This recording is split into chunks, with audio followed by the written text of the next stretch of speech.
और पूरे देश में जहां कहीं भी जाएंगे, दुनिया में जहां कहीं भी संथाल होंगे, तो निश्चित रूप से वो मांझी थान में पूजा करते होंगे, जाहिर थान में पूजा करते होंगे, मारांग बोरो को मानते होंगे, जाहिर आयो को मानते होंगे, मोड़े को तुरुई को वो मानते होंगे, और अपने आप को पिलचो बोड़ी पिलचो हड़ाम के संतान कहते। तो ये हमारे अनादिकाल से कब से है ये हम सब लोगों को भी नहीं पता है, लेकिन जहाँ कहीं भी आप जाएंगे तो सब लोग बताएगा। संथाली गांव में जाएंगे तो आपको मांझी थान मिल जाएगा, आप तो समझ जाना संथाल का गांव। गांव के बाहर में आपको जहाँ सखुआ का पेड़ बाकी सब दिखाई पड़ेगा, वहाँ आपको समझिए जाहिर थान।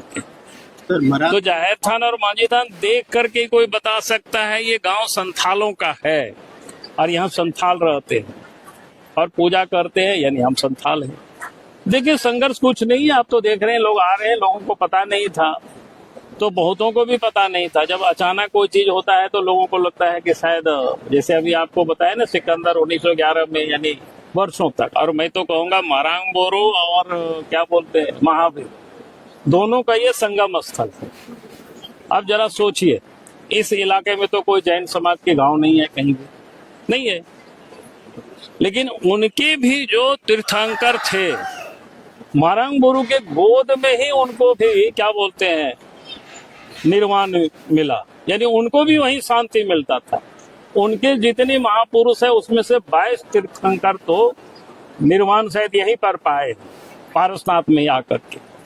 तो आप इसे आप समझ सकते हो कि मारांग बोरो और जाहिर आयो की गोद में सिर्फ संथाल ही नहीं, बल्कि जिन लोगों ने त्याग किया सब कुछ, उन लोग भी मारांग बोरो और जाहिर आयो की गोद में आकर के अंतिम सांस जिसको बोलते हैं लिया है। तो मैं समझता हूँ कि इससे बड़ा और क्या हो सकता है। कहीं अगर कोई बोलता है आगे पीछे तो मैं समझता हूँ कि शायद उनको ये जानकारी नहीं है।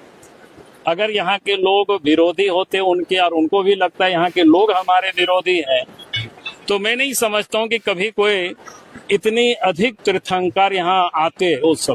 उस समय तो बिहार जंगल था और अगल बगल में जितने भी गांव है, किसका गांव है आप जाकर के देख लीजिए इस पेटाड़ में।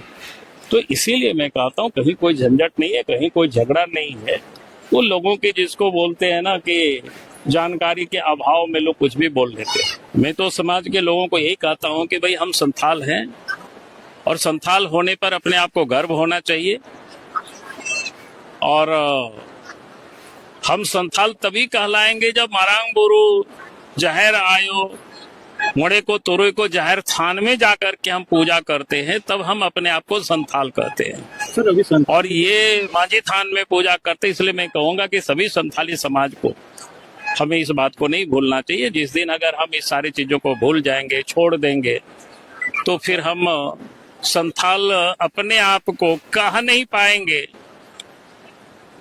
तो इसलिए मैं सभी संथाल भाइयों से, बहनों से मैं यही कहूंगा कि यार हमारे पूर्वजों ने काफी कुछ किया है। इसलिए मैं लोगों से कहा करता हूँ हमारी सामाजिक जो व्यवस्था है उसको भी आप देख लीजिए किस प्रकार से व्यवस्था है। हमारी जो धार्मिक व्यवस्था है, हमारी कथा भी है कि हम उनके संतान है, पिलचो हड़ाम पिलचो बुढ़ी। और वो हंस हसीन जो पक्षी होता है उससे अंडा दिया और उससे पैदा हुआ। अगर आज भी मैं विज्ञान के दृष्टिकोण से सोचता हूँ कि भाई हंस को ही क्यों माना गया, जो कि हंस क्षीर और नीर को अलग कर सकता है, यानी अच्छाई और बुराई को समझने की जो क्षमता है, जो शक्ति है, अर्थात हम उन पूर्वजों के संतान नहीं आए तो मैं नहीं बता सकता हूँ। कि मैं तो सरकार से इतना जरूर कहूंगा कि आप महापर्व है संथालों का, जो मैंने कहा कि बड़ा पर्व है और इसको सरकारी उत्सव की मान्यता देनी चाहिए। और यहाँ जितनी भी कमियां हैं, जो आप देख रहे हो क्या क्या कमियां हैं लोगों के लिए, वो सारी कमियों को सरकार दूर करे।